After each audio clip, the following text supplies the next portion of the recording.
Welcome to another episode of the Area 210 podcast with Mike Jimenez and Joe Garcia. Make sure to subscribe and hit that like button. Join the discussion as we broadcast to you live from beautiful West San Antonio. And remember to tip your hosts as it helps the show grow. The Area 210 podcast. My name is Mike Jimenez. That is Joe Garcia. We have a new nickname for the show, the Area 210, according to the final Quan. Joe, you are back in the saddle, my man, producing today's show. How you feeling, my man? We had to take the day off yesterday because you were under the weather.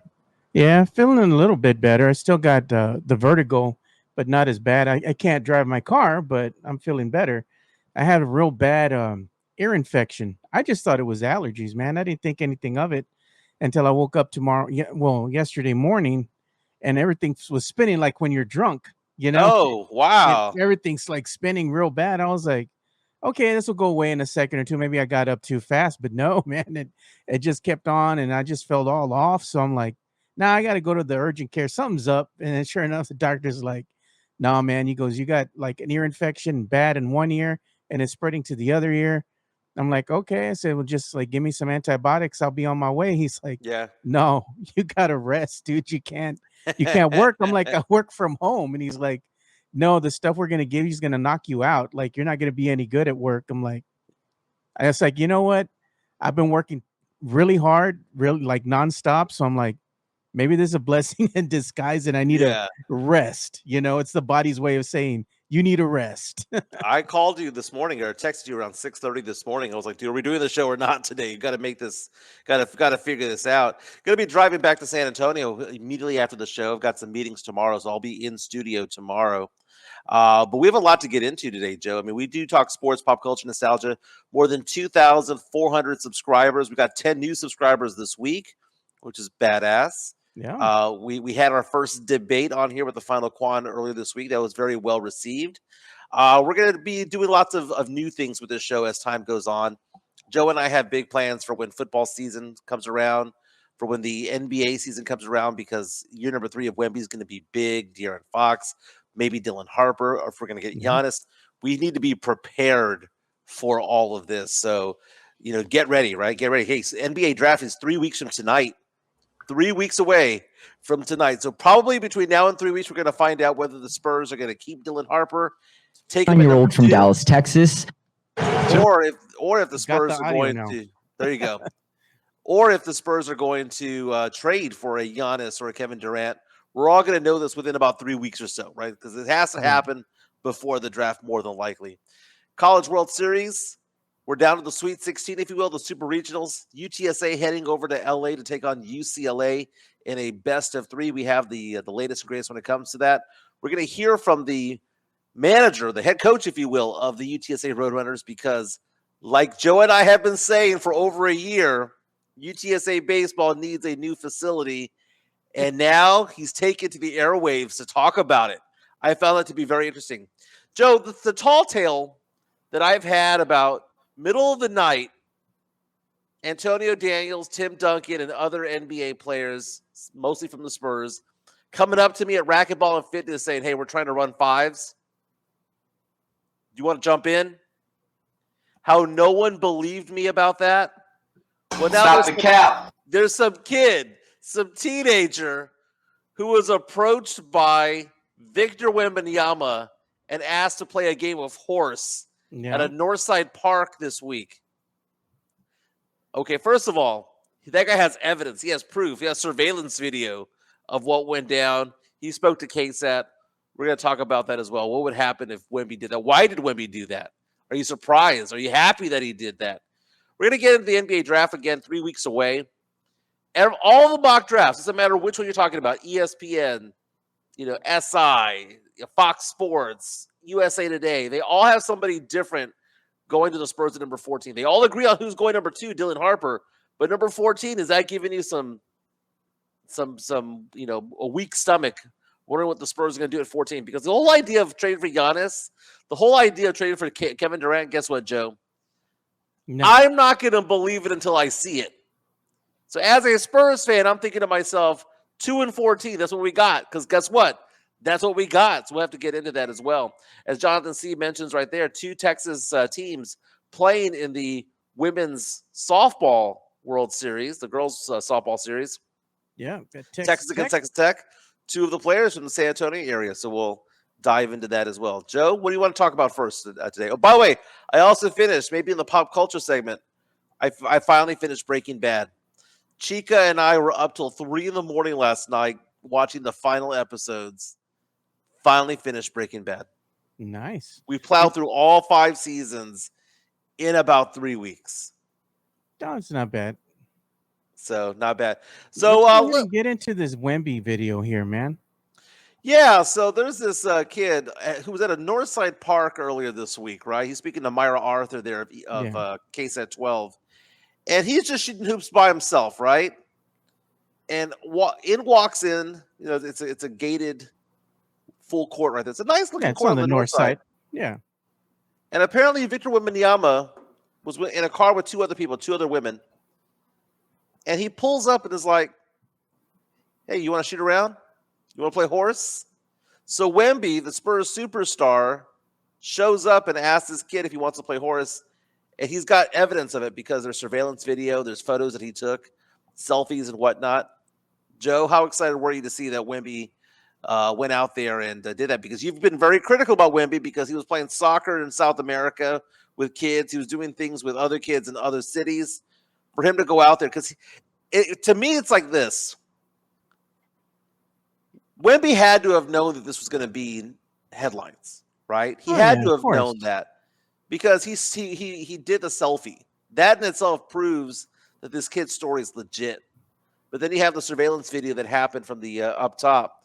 Wemby beat this kid in horse, said that the kid said that he made a 3-pointer left-handed to win, but that he did get 2 letters off him, got an H-O off of Wemby. Oh. I got a hoe. Joe, how excited are you about that? I mean, it's all right. He's doing something good for the kids there, for the neighborhood, Yeah. He's just having a good time, just playing some basketball with the kid he saw by himself. So, you know what? Let me just go ahead and come out here and play with the kid for a little bit, give him a memory that he's going to remember for the rest of his life. I thought it was good. But, Wemby knows that this is good marketing at the end of the day because they're going to talk about it. The video is going to circulate. He's going to be on the social media, let's say platforms, TikTok, YouTube, Twitter, the works, national TV. It's good for business. I mean, he probably did something good, out of the kindness of his heart. But at the end of the day, it's good PR, good marketing on his behalf. But at the end of the day, too, it's like, I want to see more pictures of him in the gym, working out, working on his game. No, he's been doing his thing, man. He's been doing his thing. And for Wemby to go out there and do that, yes, it was a PR move, man. It is a PR stunt. But I will at least say that I did like to see this. You like to see him in the neighborhood because, as you've mentioned, in the past, he's been out there playing with kids from South America, other parts of the country. He finally picked a kid from San Antonio to play with. And even if it was 5 or 10 minutes or so, still a pretty cool experience. The kid said that Wemby did not do any dunks or anything like that to win the game of horse. He just did, normal mid-range jumpers and things like that. Yeah. But if you want to check it out, Myra Arthur was the reporter for KSAT 12 who did that. You go to ksat12.com, ksat.com to check that out. Yeah, so I was going to say we got an incoming super chat here by the Drew Show, which we're going to go ahead and share with the viewers right here. Thank you for that. Drew, we appreciate it. Here comes the money. Here we go. Money talk. Here comes the money. So what is he saying here, Mike? He says, Drew Show says, I can't wait for the football season debate when the scary guest master debater tells us what a pro team should do because he coaches Pee Wee football. Okay. That's a dig at a lot of people. I think he's taking a dig at Quan there because Quan said that he coached an AAU or a kids level team. And but here's the thing, man. This is a show about fans and a fan's perspective. And to be honest with you, sometimes fans do know more than the athletes. Why? Because we're not into it, right? Because we're not so deep into it and we don't get in our feelings when it comes to it. That's why we don't do press passes, Joe. You and I have all the ability to go in and get Spurs press passes, UTSA. We may need to revisit, though. Yeah. But we want to be a fan's perspective of what goes on. And if you think that everybody who has played ball knows ball, Well, then you would think that Kendrick Perkins is smart. Oh, Kendrick God. Perkins had a 10-year career in the NBA, right? Well, he said he held down the Spurs. Was it the grade 3? The grade 3, yeah. So, I mean, just because they're former athletes doesn't mean that they know everything, right? Or they don't know how to articulate themselves. I mean, I don't look at all these athletes who are on TV and think to myself, oh my God, they know everything. They know more than me, obviously. But from a fan's perspective, you can learn a lot from Amina Kimes. You can learn a lot from a lot of different people out there that were in the game or have been out of the game for a long time. This is a fan show, baby. This is a fan-driven show. But will Drew be on the show? That's what I want to know. Maybe that'd be, if he wants to be on the show, maybe he can get him on. He could be your next debater. On our chat, powered by MCS General Contracting, who do you want to see me debate next time? I did not realize that Quan and I were so similar. I had no idea. The final Quan, he was a lot of fun having him on the show and stuff. We look forward to bringing him back on and making him a regular, because he had a lot of good points to go ahead and talk about. It kind of almost sounded like you and him were becoming best friends. Like on Step Brothers. Did we just become best friends? That's funny, man. Hey, UTSA Roadrunners, by the way, the Road to the College World Series begins this weekend. What an exciting time to be a UTSA Roadrunner fan when it comes to it all. And it's okay to be a bandwagon fan. Joe and I have been to games in the past, but it's not like we're diehard UTSA baseball fans. But I am a UTSA grad. Your kid goes to UTSA. We get to cheer for UTSA. And I don't care if you didn't go to UTSA. It's a city of San Antonio thing. We're in the Super Regionals, the Sweet 16, and it gets going on Friday against UCLA, Joe, the 16th ranked team in the nation. UTSA's odds of winning the College World Series last weekend were 100-1. Now they're 35-1. What's interesting about the whole scenario, though, is that UT, who UTSA beat 3 times in a month, twice last week, UT was the second-ranked team in the entire college world in the college baseball, right? UCLA is ranked number 16. UTSA was not ranked, but RPI was number 25. They could go toe-to-toe with UCLA and beat them 2 out of 3. When it goes down to the next round, which is in Omaha for the quarterfinals, if you will, they call it something else, but for what it's worth, it's the quarterfinals, the Elite 8 of college baseball. Neither of those teams are ranked, Joe. When UTSA took out the number 2 team, they assumed their position. And then you had upsets in other parts of the bracket.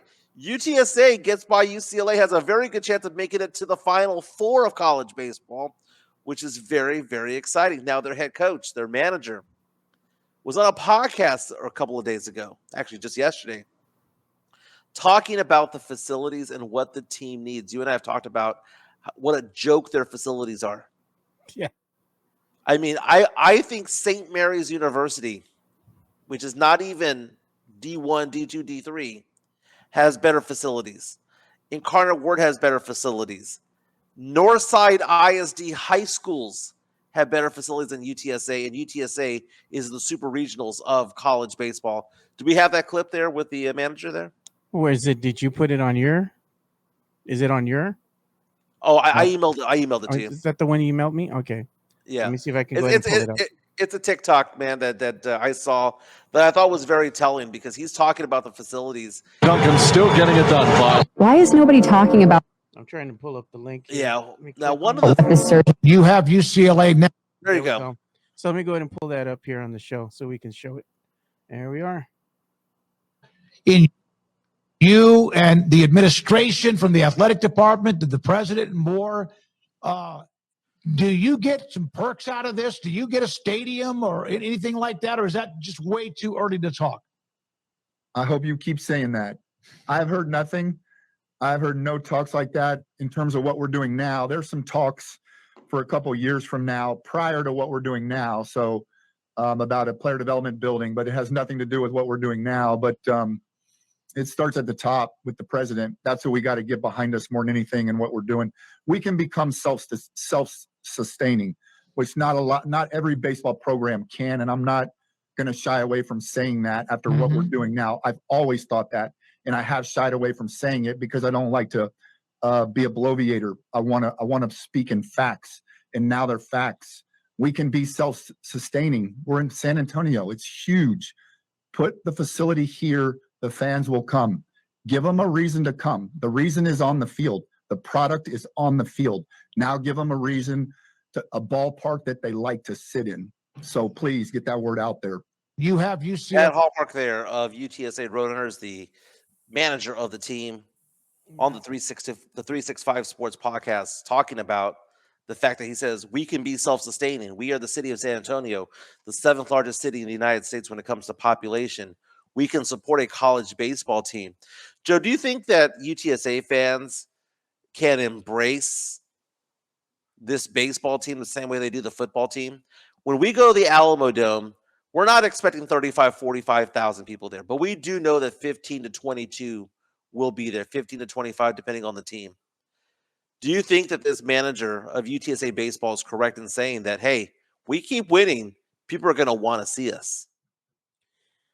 I think he is correct in that, assumption. If they keep winning, winning is going to go ahead and draw in the fans, because a lot of fans were not familiar with UTSA baseball's game, and ourselves included. I mean, we followed them here and there. We might have gone to a game or two in the past, but the facility leaves much to be desired. If you go out there and you see the Goliath that is the UTSA football facility, practice facilities and all that, it's beautiful.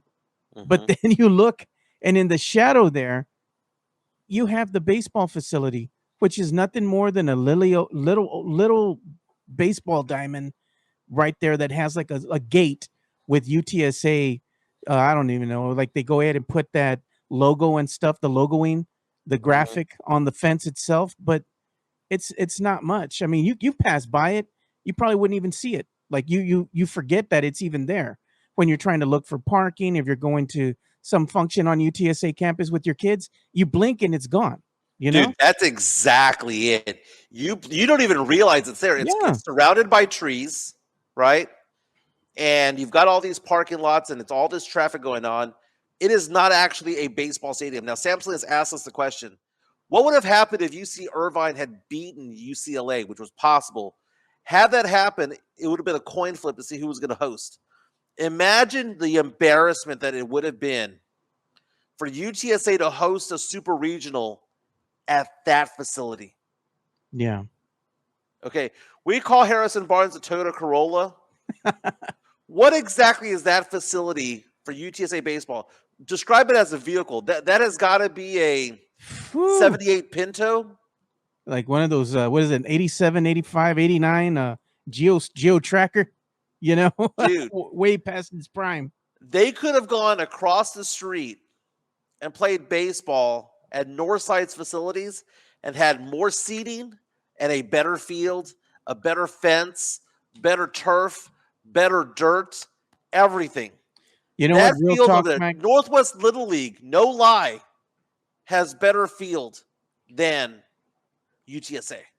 No lie here. I mean, real talk. If you live around the area where I live at, if you go down 151, Mike, what do you see on the side of the road there as you're coming towards 410?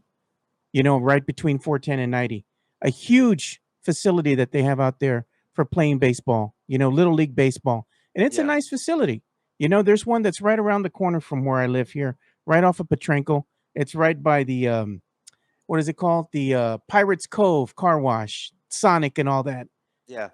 They have a great facility there, better than what they have currently right now over at the UTSA campus.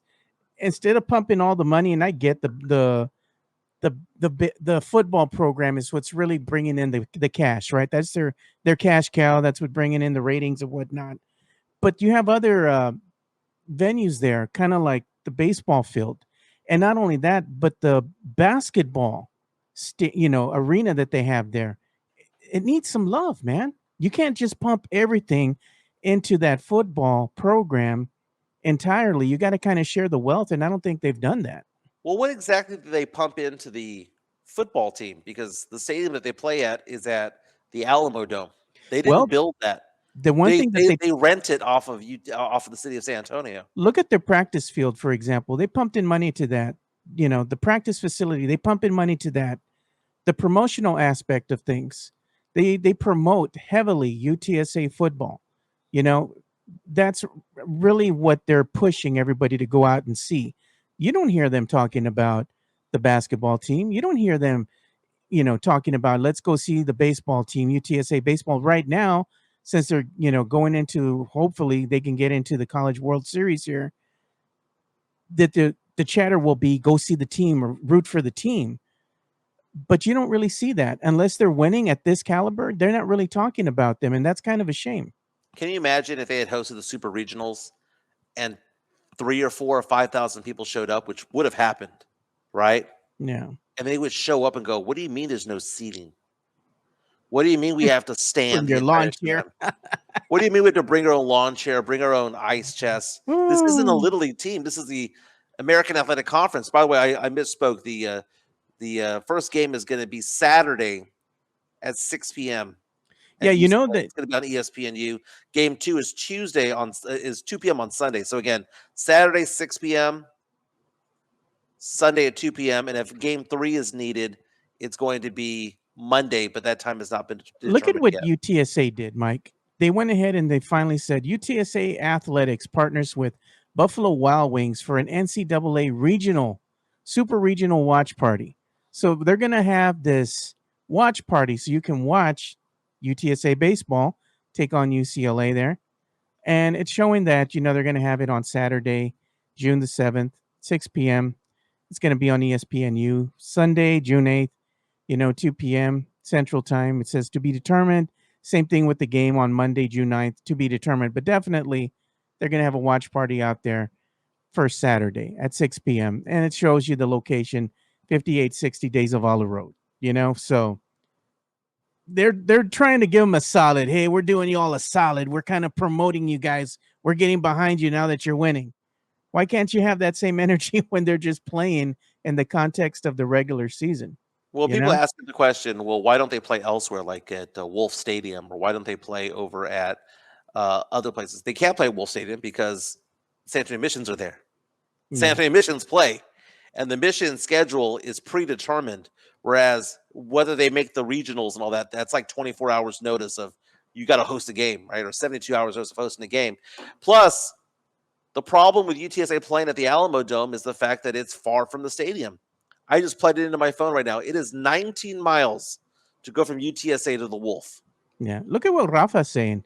He's saying that facility that I was talking about right off of 151. He says the baseball facility off 151 hosts Our Lady of the Lake University baseball. Yeah, it's a baseball facility that they have there, and they host them. I don't know what happened here. Hold on. Let me get my cam back here.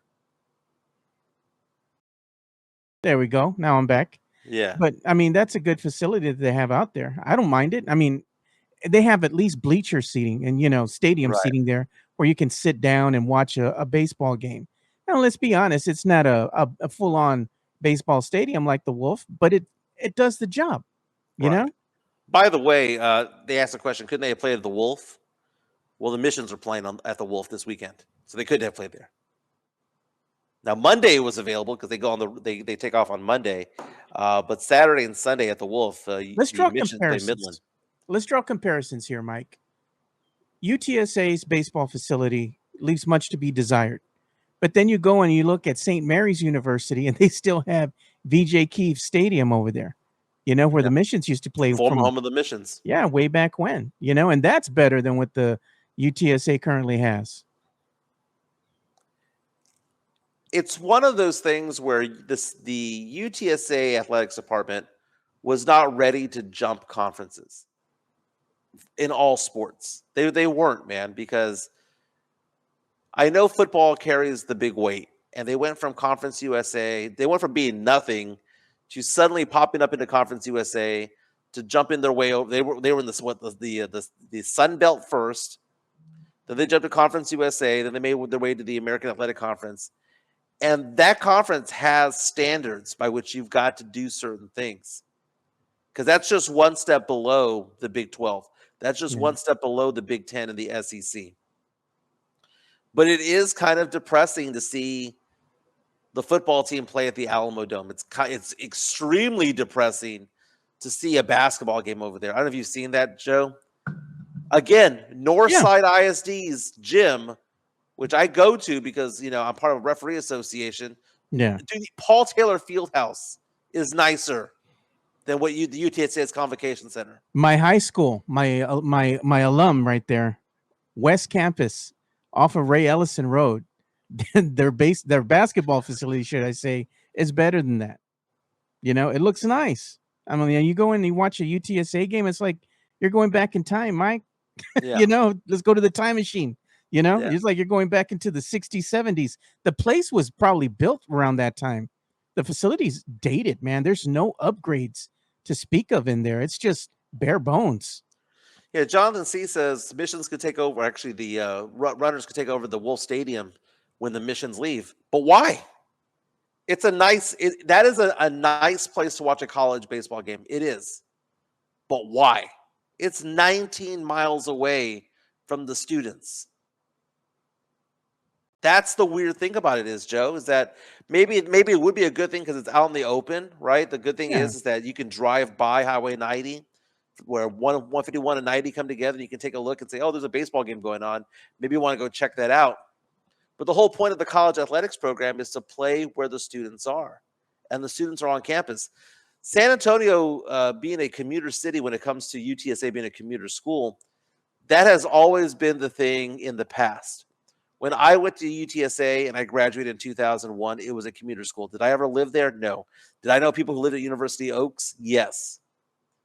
But more and more kids that go to UTSA, Joe, now live there. And now it's probably, 50-50 at this point?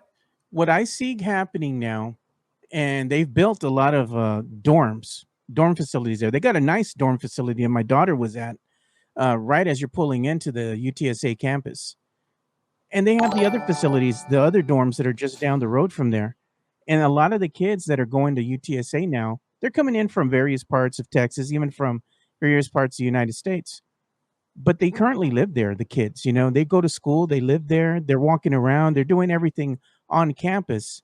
And, having something that's on campus that they can go to and get behind a winning team, like the baseball team, if they had a nice facility, I bet you the kids would have went there. And so they would have gone. Would have gone because the ticket prices, it's very efficient, as far as it being like $10 right now to go in there, and there's no seats.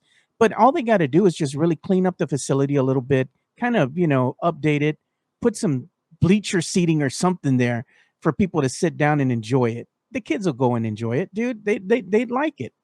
They would, and it's on. And there's something about going to a game on campus. I go to other teams, right? Because I'll go to UT games because that is the flagship school of the state of Texas, and I go there and I'll cheer them. I'm a T-shirt fan of UT, right? I cheered for UTSA in the baseball last weekend, but I'm a T-shirt fan. I'm a T-shirt fan of LSU because my money went there because my daughter graduated from there, right? Yeah. And I know those are bigger schools with longer traditions, but you walk onto campus and you go to a game, it's a different energy, it's a different vibe than going up to I-37 and jumping onto the Alamo Dome. We got an incoming super chat from Jason Garcia. Appreciate it, Jason. Here comes the money. Here we go. Money talk. Here comes the money. Yeah, Jason says it's sad to see when the highway gets an upgrade and your facilities are still stuck in the 60s. Joe, thanks to you for the super chat there, Garcia. Them being stuck in the 60s is funny because I was showing Chica the photos that I took out there. I went out with Sean and Alex to go watch a game last year. And she goes, well, now I know why they were good. I don't know if this was a joke or not, but she goes, now I know why they were good. She goes, they're playing like they're in the Dominican Republic, Joe, is what she said. She said, so they're playing like they're the Dominican Republic because it's such a bad facility that if they can do well on that field, they could do well on a nice field. She called them bad news bears, Joe. Going to the Alamo, the Astrodome to play Kelly Lee at bat. Awful, dude. Having a beer before the game, He was playing with a bunch of 12-year-olds, but somehow he was 19. drove himself to the damn facility. There's so much wrong with Bad News Bears. That is such a stupid movie, Joe. Even I saw that back in the day. Wasn't the manager always drunk? Remember, he was always drinking beer. Yeah, he was. Joe Gonzalez asked the question: does Texas A have a baseball field? They do, and it's pretty decent. It's decent. I mean, it's not great, but it's decent. And they're in a lower they're in a lower conference. Again, it's sad that those baseball players look around to the local school district at Northside ISD having a better facility than them. Burbank High School, bro. Come on. Burbank does, and that's not a joke because Burbank redid their facilities. Yes. You can see it right when you're going downtown. Like if you're coming down, you're going down 151 and you're going on Highway 90 and you're going to downtown, you're passing the loop right there. Yeah. And you can see Burbank and you see the facility there. Northside's basketball facility on Hausman and 1604, better than the Convocation Center. Yeah. And it's like, how you're not going to be taken seriously because again, if UC Irvine had won that game against UCLA and UTSA won a coin flip, ESPN would have been on campus with national reporters showing up to that dirt mound where there's no parking. You blink and you miss it. Seating for about 300 people, Joe. I don't think 300 people could sit down at that place. Where you getting? Everyone's sitting down, lining the sides, right? Everyone gets in for $10. Golly, I wish it would have happened, Joe. UTSA would have been embarrassed to have gotten a facility. You know what they would have done, Mike? They would have used that same company that they rent the bleachers, the stadium seating, the bleachers from over there when they do the Fiesta, is it the Fiesta Flambeau and the Battle of Flowers parade? The city hires a company to come out and they put the bleachers there. UTSA probably would have done the same thing to try to church it up a bit, make it look more like a facility, There you go. I'm looking at DraftKings. There. I'm looking at DraftKings right now. They have UTSA plus 145 to win the series against UCLA. So they have UCLA as the favorite, but not a very heavy favorite. Plus 145 basically means that they believe that UTSA has about a 35 to 40% chance of winning. Look at Jordan Schneider. He says, what do you mean no parking? The whole campus is a parking lot. Laugh my ass off. Well, you want to laugh your ass off when you go over there. There's also a lot of dorms there.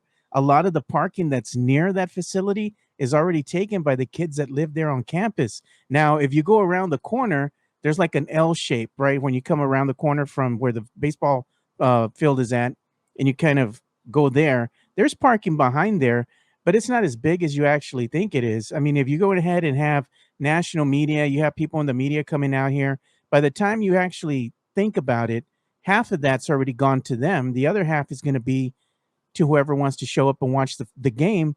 And that's about it. There's not a lot of parking to be had there. I'm very familiar with the campus because I've been all over it. I'm just saying, even though you might think there's a lot of parking, there's not a lot of parking near the baseball facility is what we're saying.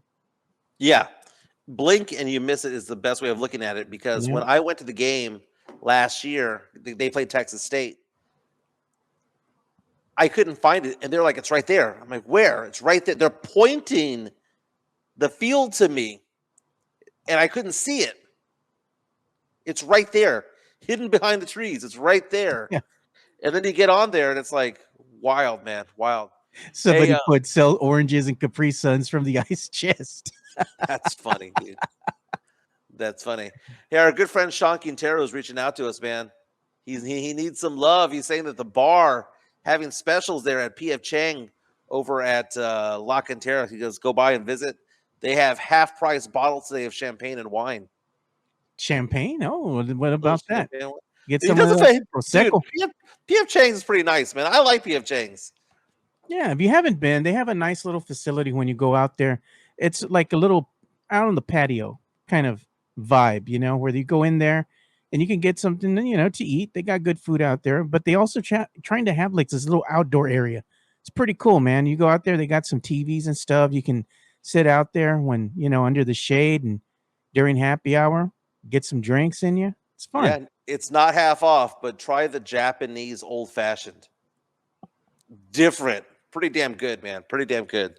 So P.F. Chang's, Sean Quintero, a big supporter of our show, man. They help get us guests from time to time. They've provided a lot of the gift cards for some of our giveaways and things like that. So again, go ask for Sean Quintero over there at PF Chang's over at La Cantera Mall. And look at the Drew show. He says, didn't UTSA sell Valero like 30% of their land to Valero in the late 90s? I'm pretty sure they did. You know what? That is probably a good point of discussion there too, because if you're looking where the Valero corporate office is, because I'm very familiar with it. I used to work there for a number of years. And you look right where UTSA is, it's very close proximity. It's literally, you just cross the street, you know, and you're at the Valero corporate office. That's true. That's true. Hey, let's give some love to Jeff Garcia, because on the other side, I'm going to want you to go on to his Twitter account, because there are new baseball caps, or basketball caps, if you will, that are just in time for the NBA draft, Joe. I want to get your impression on it. Give some love to Jeff Garcia from Locked On Spurs and Ken's 5. Locked On Spurs is your daily Spurs podcast, hosted by Jeff Garcia, the lead Spurs writer for Ken's 5 San Antonio. Jeff has a healthy plethora of guests all the time on the Locked On Spurs podcast. You can also follow Jeff on Threads at Jeff G Ken's 5 SA. You can also follow Jeff on Twitter at Jeff G Spurs Zone.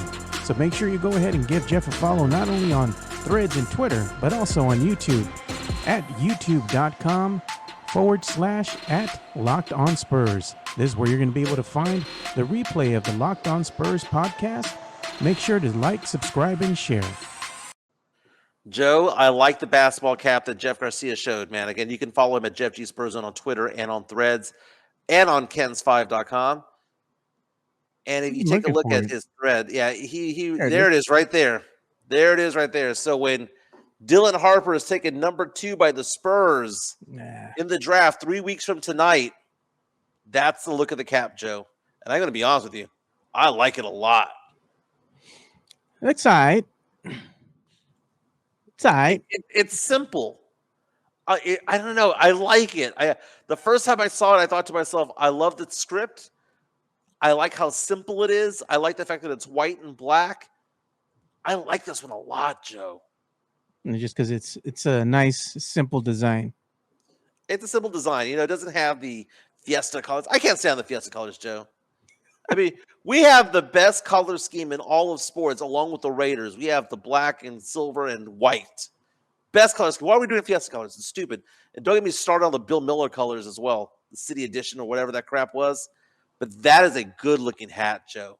And I can even see the inverse. I can even see a black hat with a white brim and a white script. This is a good look, Joe. Look at Tornarella says, Joe wanted Fiesta colors. No, I think it's just classic the way it looks right now.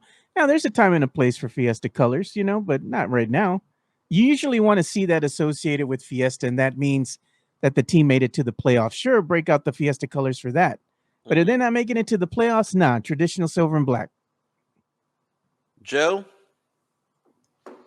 we got to have some sort of plan for the draft, man. Are we going to have a draft party? Because last year's draft party was legit. We had 2 first-round picks. We got Stephon Castle at 4. Then at number 8, everyone got all excited because Dillingham was selected at number 8. And then the Spurs traded him 5 minutes later. And the place went to shit. Dilly. Yeah. Everyone got so mad. But you know what? We flipped that pick for De'Aaron Fox. So it is what it is. Joe, the USA Today released its latest mock draft for the 2025 NBA draft. And, dude, I'm excited, man. Again, I know a lot of people out there are F them picks, right? Send them for Giannis, send them for Kevin Durant. But understand, this isn't a De'Aaron Fox situation, right? De'Aaron Fox wanted to come to San Antonio. Brian Wright was able to get him for 10 cents on the dollar. That's not going to be the case for Durant. Not going to be the case for Giannis. You may actually have to overpay for them, especially considering the fact that you get multiple years with Giannis, assuming that he comes into his player option. So that being said, Joe, I'm under the impression that we're drafting at 2 and 14. Every single mock draft has the Spurs going number 2, Dylan Harper. At number 14, everyone's a little bit different, but Joe, USA Today's got me excited because they have at number 14 the Spurs taking forward Asa Newell out of Georgia, who I have said for the longest time I wanted on this team as a stretch 4. That guy has a high motor. He's ready to play today. And I see all these mock drafts out there. Carter Bryant from Arizona. Okay, He was a backup player who averaged 4 points per game or 5 points per game. Okay, he's an athletic freak at the combine. I get it. But when they play basketball, they're doing basketball plays. They're not doing combine plays. I don't understand this excitement that they have over these people who do well at the combine.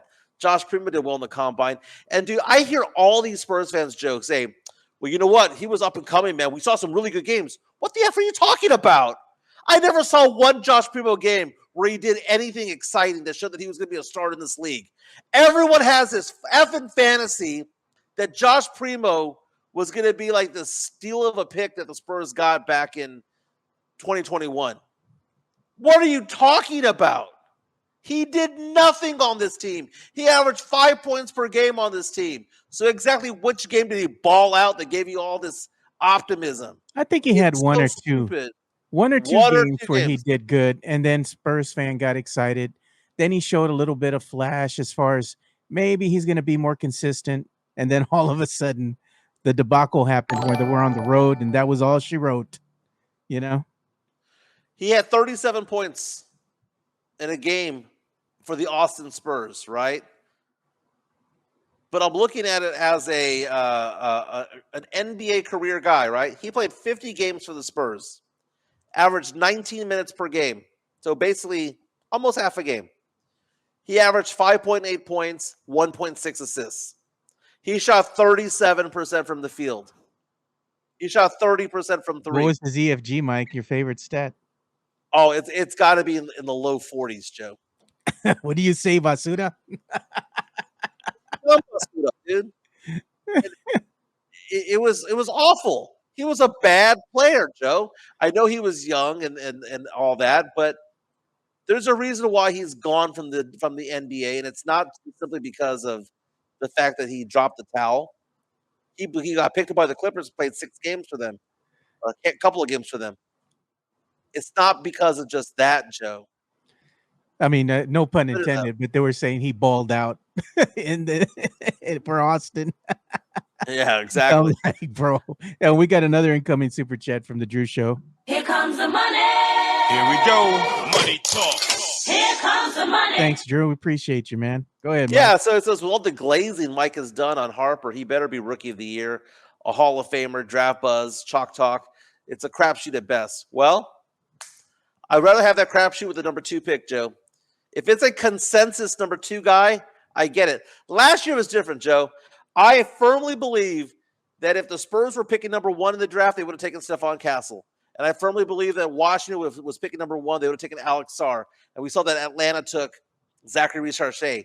Last year, there was no number 1 consensus at all. There was no number 2 consensus, no number 3. Some people like Reed Shepherd, right? But you take a look at this draft, everyone knows that Cooper Flagg is number 1. Everybody knows that Dylan Harper is number 2, and everybody else falls in line number 3, right? Half the teams might say that Ace Bailey's the number 3 guy. Half the teams might say Trey Johnson or Con Knipple or somebody else could be number 3, right? VJ Edgecombe. It's a crapshoot down the way. I don't think it's a crapshoot up top, Joe. I really don't this year. And is he going to be Rookie of the Year? He may not start right away.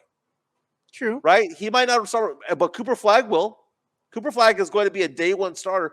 Cooper Flagg more than likely will be the Rookie of the Year. He's probably 90% chance of getting it, right? Let's be honest here, Mike. When you look at Harper, he might have a little bit of a slow start. I mean, it happens. Look at what happened to Wemby. You know, even Castle, for all intents and purposes. You know, he had a great showing at the Spurs Summer League, you know, and he was saying, hey, the game is slowing down.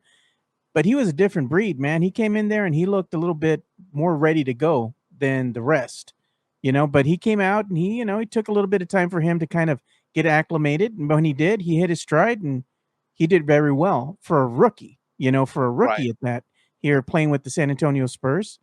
I mean, who's to say that Harper won't have the same thing? Maybe he might have a month and a half of a learning curve. Kid figures things out, and then he's just consistent from that point on, you know? Mario Cavazos asked a very interesting question, Joe, if you could put his question up there. Yeah. If Castle was coming out in this year's draft, where would he get picked? Not knowing what you knew now, that he'd be Rookie of the Year, just based on what his stock was when he got picked, he'd probably be going number 6 or 7. It's because of the talent that's here in this year's draft versus last year's draft. If they had to redo last year's draft, I bet you Castle would have went higher. Yeah, he would have gone 1, 2, or 3 if they would have known what they know now. But we got another incoming super chat from the Drew Show. Here comes the money. Here we go. Money talk. Here comes the money. Yeah, so Drew Show, thank you so much for the support and also for the diss. Saying, listen to this guy. Everybody knows like a child. Everybody knows Scoot Henderson is generational. Sure, baby boy Mike. Sure, now go get a taco. Yummy. Well, first of all, speaking of tacos, my fast is going on right now. And I have fasted so far 16 hours and 45 minutes. I am hungry, and I would love a taco, by the way. But knowing Chica, she'll probably give you something that's friendly for the diet. Oh, dude, last night she threw down. She made Mexican egg rolls the other day, a couple days ago, with picadillo and cheese and all that. Made it into an egg roll. It was amazing. Last night she made chicken tacos, but they were with cilantro and cream cheese and all that. It was good, dude. It was amazing. Okay. Not all drafts have winners and have hits, Joe. There are going to be busts out there. Darko Milicic was the number 2 pick in the draft, right? He was a bust. You could have had Carmelo Anthony. You could have had Dwayne Wade. You could have had Chris Bosh. So everyone right now is coming up with a whole, well, what about Scoot Henderson? And Reed Shepherd was taken 3 last year. And is Reed Shepherd a bust? Someone just recently asked. Yeah. My question is, and the fact of the matter is that the best players in the NBA, almost all of them are picked in the top 7 of the draft. Now, I know this year we had the 3 MVP candidates be picked double digits or higher, right? You had SGA, who was picked in the teens. You had Giannis, who was picked at 15, and you had Joker, who was picked in the second round. I get that, but those are not normal, right? Normally, you get the star players like Jason Tatum, Luka Doncic, Wemby. You get those players in the top 5, top 7 of the draft, right? It's almost exclusively top 7. Scoot Henderson might actually be a decent player down the road. We don't know. Who did he get drafted by? Crap team, crap organization. So it could be a bad fit for what they've got going on. What you have to rely on, Joe, is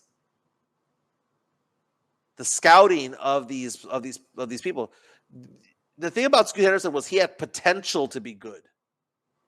There are some players that are NBA ready to play right now, and that's what I told you, Joe. You and I talked about this last year. The player that was NBA ready to play, to join the Spurs and get out there and play good minutes, was Stephon Castle. Reece Sarche needed to develop into that guy. Sarr needed to develop into that guy. Reed Shepherd has not gotten the opportunity yet. But you looked at Castle because he could lock down people defensively. He was NBA ready from day one because he was 6'6" and had some girth to him. Castle was ready to go day one. Dylan Harper is ready to go day one. He is 6'6" and bigger than Castle. He has more offensive talent than Castle. He shoots better than Castle. He is an NBA-ready player with the pedigree of the fact that his dad won 5 championships with the Bulls and the Lakers and played with Kobe and Michael. This guy's ready. There are certain players in this draft, Joe, that are ready to go. Cooper Flagg, ready to go. Dylan Harper, ready to go. VJ Edgecombe, ready to go. Conka Nipple, ready to go. But then you have some projects in this draft. Common from the center from Duke. Project, right? Yeah. Kasparis, the point guard. Project. What I don't want is the Spurs to draft a project because you never know what's going to happen out of that project, man. You don't know what's going to happen. Developing players anymore, man. They're just not. When they got Jeremy Sohan at number 9, project player. They use the word raw. Raw means project, right? Josh Primo, project. Luka Samanic, project. I want a player that they pick at number 14 to be ready to go. And the one that's ready to go, Joe, is Asa Newell. Ooh, this He's one ready gets to go. this gets Mike is driving at Harper's girth, according to Black Bucket. Yeah, damn straight I am. Because here's the thing, Joe. Coming out of college, and I don't. Quan had a hard time with me when I said this.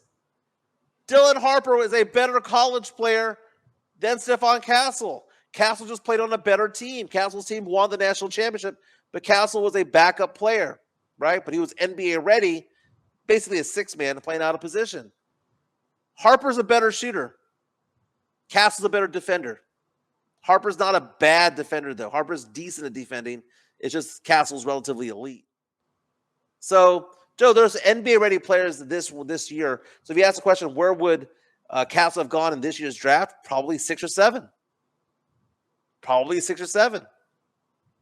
You could redo the draft later on, hindsight being 2020. But the fact of the matter is the bigger ceiling might actually be Dylan Harper. Look at SR $2001 watching us over here from YouTube is saying, just look at the last few MVPs. He goes, none are Americans, right? And none came from the top 5 picks. Well, the last few MVPs have been Nikola Jokic. So, I mean, if you look at the All-Star teams, Joe, the All-Star teams are almost predominantly top 7 picks. Yeah, like I look at Tony Ornelas brings up a good point too. Is this how come the Spurs are not good at developing players? Is it just because shooting coach Chip went to OKC? He goes, what's the reason? The reason is they just don't develop well anymore. I don't know if it's just Chip that left and maybe a few other the pieces of their coaching staff that are no longer here. But for whatever reason now, the Spurs just aren't good at developing players. It doesn't matter if they're raw or not. You've seen some of the other talent that they picked from the NBA draft in years past. Luka Samanic, Lonnie Walker, for example. They're gone. They just didn't pan out. And now you have the same thing happening with some of the other players as well. Shemezi Metu, gone. It just doesn't pan out. I don't know if it's just a combination of not being able to develop said player here on the team and also not doing well when it comes to choosing players that fit with the Spurs system in the draft. I think it's a combination of both. And that's why the Spurs are just not at this juncture good at developing players. I think you're right about a lot of that, Joe. But I will go on and say that probably the number one reason beyond Chip England leaving was Greg Popovich. Greg Popovich is not the type of coach to get the best out of you anymore. And I know he's gone, but he should have left back in 2014, 15, 16. And he held on. What did we see happen last night, Joe? Thibodeau, head coach of the New York Knicks, took him to the conference finals, Joe. To the conference, they were 2 wins away from making the NBA finals, and he's gone. And ESPN's reporting that it might have been a player mutiny because they didn't like him. Why do they not like Thibodeau? Tom Thibodeau is somebody who demands a certain amount of respect. He's somebody who's hard on the players. He's somebody who is critical of the players. He is somebody that's going to be very demanding as a coach. He's authoritarian as a head coach. And there's certain players right now who don't get that. And that the transition should have been, Pop should have realized that Kawhi was not Tim. He should have realized that Kawhi was not Tony. He was not Manu. You have to coach differently to different players based on their personalities. We're seeing that right now with the Lakers. Luka Doncic was on a podcast earlier this week where he was marveling at how LeBron James gets to the gym and works out. And he goes, I'm getting to the gym, and LeBron's ending his workout. That LeBron has been there hours before me. And Luka, it doesn't compute, right? So to coach Luka Doncic is different than coaching a LeBron James. The same thing goes with these players. You have to be developed by somebody who understands you and can elevate your game. And at some point, Pop wasn't able to do that. It was beyond Chip England, which was bad. But adding Pop to the mix made it even worse. Also, the Spurs lost out on all their talented assistant coaches. They're gone. Right? Ime Udoka left. Will Hardy left over the years. Coach Bud. Coach Bud, Mike Brown. All of these people that were in the Becky Hammond, they all left. Drew Show coming out with a super chat, $5 again. We're gonna put Here comes the money. Here we go. Money talk. Here comes the money. He says, I respectfully request that Joe turns Quan's I like to play a 3-guard lineup with my kids into a drop for the people's Spurg out like Mike just did. Well, you know what? I mean, the 3-guard lineup works, Joe, and I've said this before. Give me the flip-flop. The chancla. You ready for the chancla? Bring it. God, man. Let me go ahead and look for it. This is not a flip-flop. This is a deviation to what I said, and I said it. Deviation. I said it the first time a long, long, long time ago on this show, and no, I can't find the clip, and you can't find the clip either. No one can find this clip. The 3-guard lineup only works if you have 3 talented guards to play, right? You can't toss out there 3 just average guards and hope that it's going to work because it's positionless basketball. Positionless basketball works when you have players who can play both sides of the court who are very, very, very talented, right? Because you can't have Sohan out there say that he's positionless basketball because he can't play offense, right? You can't have Bryn Forbes back in the day as a guard saying positionless basketball. Guard anybody. Bryn Forbes was horrible on the defensive end, dude. Awful. So the only way a 3-guard lineup works is if you have size, the ability to lock down a defender, and have the ability to create on your own basketball-wise. Get your own shot. So who do the Spurs have now? The Spurs have 4 guards who can do that, right? You have De'Aaron Fox, who led the league in steals one year, right? He's 6'4.5". He's clutch. He can make buckets. De'Aaron Fox can play positionless basketball. You can put him 1, 2, or 3 on any type of play. Stephon Castle's 6'6", Joe. He's 6'6". We see where he can lock people down defensively. He plays off ball pretty well. He can play transition ball. Okay. Dylan Harper's 6'5", 6'6" himself. Offensively more talented. You can finish at the rim like you can, like just like Castle can, right? With authority. And then you have Devin Vassell who can get a shot from 3. Devin Vassell's not great at defense, but he's not bad. He's just kind of average.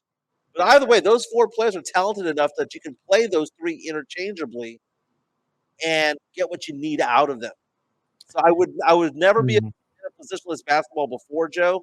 But now that we have the talent to do so with certain players and a young coach, we might have to see what we got. You know, I was going to go back to talking about Coach Thibodeau, right? And how the Knicks just went ahead and fired him, even though he took him to the Eastern Conference Finals, you know? Right. The problem with Tib is, maybe his coaching style and he rubs players the wrong way, but also Karl Anthony Towns got this brother fired twice. Let's not forget that, you know? But more importantly, what the issue is with Coach Thibodeau is the same problem that plagued Greg Popovich at the end of his career here. They're not able to make adjustments, and 2, they've lost their creativity when it comes to running their offense. When you have players that are on your team and you don't know how to go ahead and just play the right lineups in the correct moment, it leads to disappointment. And that's what happened with Coach Thib. He didn't make the correct adjustments or put out the lineups that were going to go ahead and give the Knicks a better chance at beating the Pacers. He went ahead and rolled with what he had, didn't really do what he needed to in order to go ahead and make this next team a little bit more competitive. And this is one of those things where the players get all the praise and all the criticism goes to the coach. You know, like you can't criticize the player. That's not, it's not Jalen Brunson's fault. It's Tibbs' fault. Brunson is if you look at the lineup that the Knicks threw out there, they're a veteran lineup, Joe. Yeah. They should know better in certain situations. When they lost a 9-point lead with 45 seconds to go in the game, I don't care how many timeouts should have been called. If you are a veteran team, you should be able to lock that down on your own. But we live in a world where all the praise goes to the players, all the criticism goes to the coaches. And it goes like that with like Mitch Johnson. Yeah, look but at Mitch this, Johnson man. being told you can't. He's not playing good matchups. Mitch Johnson had crappy players on the team. Look at Kevin O'Connor said that too. He says firing Coach Tibb is a tough call, but the right choice. Had all year to experiment with 2 big lineups. He didn't. Even after Mitchell Robinson returned, he had all year to install layers to the offense, and he never did. The Knicks needed more of a creative coach to take that step. But what he did, but that's hindsight being 2020. But what he did was what? He got them to the conference finals for the first time in 25 freaking years, man. That would be the equivalent of Schottenheimer taking the Cowboys to the NFC Championship game, which they haven't been in since '96, right? And then getting rid of him because he didn't play certain players. He didn't have certain schemes. He got you to the step before the championship. What more do you want, man? Look at they had 50 wins for the first time in a long time. Yeah, Jeff's joining us, Locked On Spurs here in the house. Yeah, it says I'm here to see what Jimenez is up to, and all I heard was he has some girth to him. Pause. You know what else is hard, Joe? That Diamond Hard Concrete from MCS General Contracting. Let's give them some love. They've been with us since day one. MCS General Contracting, more than 30 years of combined experience in concrete placement. They are the best in the business, honest pricing, high quality work. They get going on house foundations, driveways, concrete patio decks. If you want to extend the deck, extend the driveway. If you're a business and you need to put together a slab, a parking lot, or other concrete placement services or sidewalks, reach out to MCS General Contracting at 210-774-9155. They're confident in their skills, so give Chris Leha over at MCS General Contracting a call at 210-774-9155. And thank you for being a sponsor of this show. That Diamond Hard Concrete, baby. They do a fantastic job. I've used them before. They do an amazing job. Very, very, very, very happy with what they did at the side of my house. They put together a sidewalk. They extended the concrete patio. Did a fantastic job, and I highly recommend them. 210-774-9155. 210-774-9155. If you need a ramp to become ADA compliant for your business, your home, government building, whatever the case is, whatever is needed, 210-774-9155. Joe, guess whose birthday it is, Joe? Whose birthday? I was going to give you some love, too. Oh, yeah, show me some love. 210-508-0369. I have a fly in there. 210-508-0369. I have been in financial services for 19 years, but I restarted my practice back in 2022 during COVID. I now manage more than $21 million in investments. I'm going to get that to 25 by the end of the year. It's outstanding. If you have questions about retirement planning, old 401k, old IRA, come to me. I'll help strategize with you. If you have questions about life insurance, I sold like 8 life insurance policies last month. Life insurance, disability, long-term care, give me a call, 210-508-0369.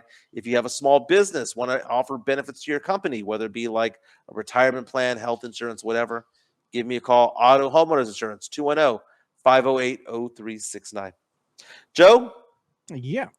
If there was a Hall of Fame of baddies back in the day, would Angelina Jolie fit on that list? Most definitely, dude. She joined the 50 Club. Yeah. Happy 50th birthday to Angelina Jolie, the home wrecker, right? Because famously, Brad Pitt left Jennifer Aniston for her, right? Because they were in that movie, Mr. and Mrs. Smith, and they had a fling and all that stuff. But she is now 50 years old. Joe, 50 today is not the way 50 was back in the day, man. Not at all, dude. No. People looking like, like really dated back in the day. You look, like even maybe 10 years ago. Yeah. You looked at 50, and man, they looked rough, bro. They looked like they were in their 70s or 80s. Like, damn. I saw this thing, Joe, that said that I saw this meme on Twitter that said, I was going to send it to you, but I forgot to send it. It says the Mount Rushmore of Latinas. Yeah. Is Salma Hayek, Sofia Vergara, Eva Mendes, and Jessica Alba. Is this true or not? I'd have to agree with that. That's pretty spot on. That's the most recent ones, right? I mean, yeah. I know you have others from like the 70s, that you could throw in there. But the most recent, I think the last 25 years, that is the Mount Rushmore. That's funny. Sam Selena says Jolie and Gia alone gets her on that list. If you know, you know. She was Cochina with Billy Bob Thornton, man. Yeah. Look at that JHNSB. Who snuck in Alba in there? Hey, man. Alba, I always remember Jessica Alba from that series Dark Angel back in the day. Oh, Dark Angel, man. Yeah, that was boy. good. That was good. So I finished Breaking Bad last night. 5 seasons consumed in 4 weeks, man. Chica and I went through 66 episodes. I'm going to say that was probably one of the best shows I've ever seen. Loved it. If I was to give it a letter grade, I'm not going to say A+. I'll give it an A. It's very much well worth it. And now I'm going back and reading the lore behind it. By the way, I learned over the weekend that the original person that they wanted as Walter White, which ended up being Bryan Cranston, who was a comedic actor for many, many years. Oh, yeah. Malcolm in the Middle. He had that turn on Seinfeld. The original person that they wanted was either John Cusack or Matthew Broderick. Oh, man. Both were offered the role, turned it down, and they went to Bryan Cranston. I don't know if I could have seen either one of those actors play this role. It wouldn't have been as iconic. Yeah. You know? Bryan Cranston's range as an actor, something else, dude. Like, the dude has great comedic timing, as you saw with Malcolm in the Middle. But then he's gone on to do some other series, do film, and even play this iconic role in Breaking Bad. And the dude can act, man. There's no denying that. The brother can act, Mike. He can. Also read that Jesse Pinkman, the character by Aaron Paul, played by Aaron Paul, who won multiple Golden Globe Awards for Best Supporting Actor for Breaking Bad, he was supposed to be killed off in the first season. Yeah, that was the plan. Because there was a writer's strike that interrupted the first season, and they decided, you know what, we like this character, we're going to keep him going. So I found that to be pretty interesting. But yeah, got through it. Pretty good show, man. Pretty good show. You know what? Sith Elias brings up something here that you might want to check out. He was saying that you need to check out Peaky Blinders next if you loved Breaking Bad. And I've heard this as much too from one of my good friends. Shout out to you, Jonas Clark. He's telling me that I need to go check out Peaky Blinders as well. He says it's pretty good. I tried watching an episode or two and I couldn't get into it. Maybe I'll give it another try. Is it watching, was it Downtown Abbey? Like, everyone gives crap about Handmaid's Tale, which is number 1 right now on Hulu. Oh God, no, bro. Can't. Dude, I saw the first season of Handmaid's Tale, or whatever it's called. It was all right. Nah, bro, I can't watch that. I can see why people don't want to watch it, but it wasn't bad. It was all right. Nah, bro, I'm not gonna recommend it. Nah, I'm not gonna recommend it. Like I saw White Lotus, right? Season 1. That was all right. I mean, it was all right. That's the one with Sydney Sweeney. It was okay. The show that I really like that has nothing to do with Mad Men, has nothing to do with Breaking Bad, is Mad Men.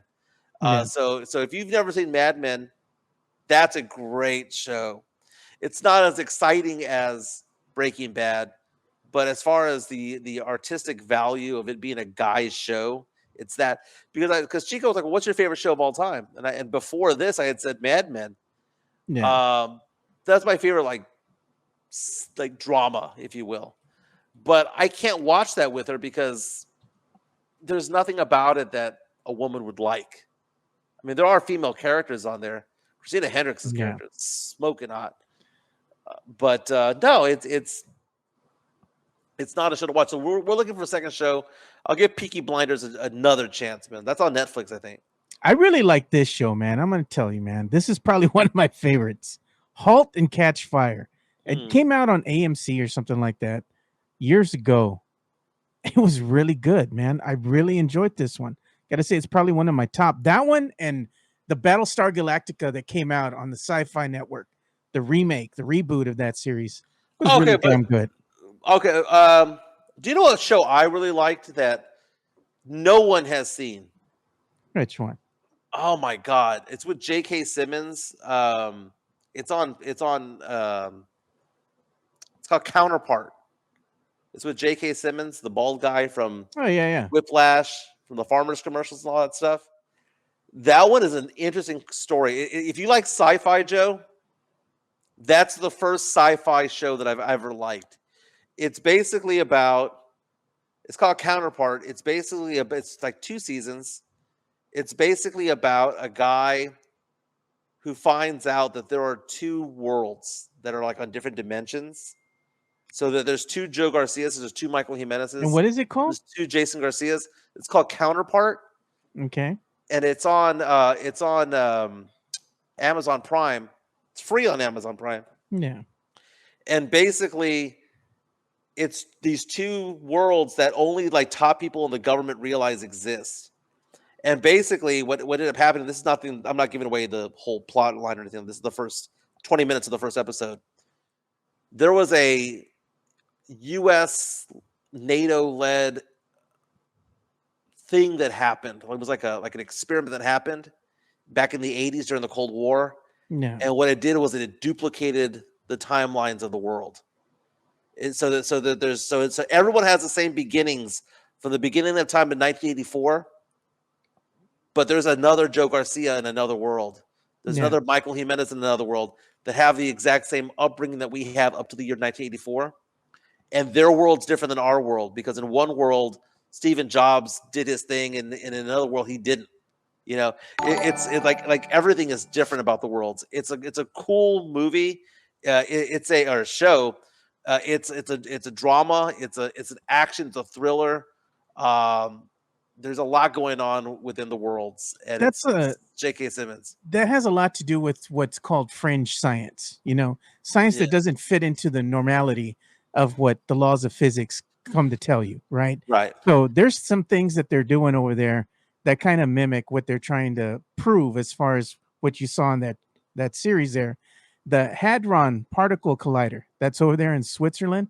Oh, yeah. What they're trying to do. They do experiments there where they go ahead and get these particles and they run them at a, almost like the speed of light speeds so they can go ahead and smash together. And when they go ahead and collide together and they make this spark, this explosion, what they're trying to go ahead and do is they're trying to go ahead and they're trying to look for new particles. So basically and essentially what they're doing is if you find these new particles, you essentially go ahead and have the proof that there's multiple worlds or universes, like other dimensions. So that's what they do. They do a whole bunch of experimentation out there, but layman's terms, that's what they're trying to prove, Mm-hmm. All right. It's interesting. J.K. Simmons, give it one try, Joe. It's called J.K. Simmons. It's called Counterpart. Give it one try on that. We got an incoming super chat here from John C. Here comes the money. Here we go. Money talk. Here comes the money. And he's saying that he's watching. He's watching How I Met Your Mother. Great show. Oh my God, this is a James pledge, and I would argue about this all the time. I can't watch that show. How I Met Your Mother and Friends are the same parallel type of show, and I know a lot of people who love it. I know a lot of people who it's considered to be a classic. Could never get into that show. They're annoying characters. Chica was getting mad at me the other day because she was getting ready for work, and it's like 5:30 in the morning, and I decided to wake up with her, and I put on Seinfeld, and she couldn't stand Seinfeld.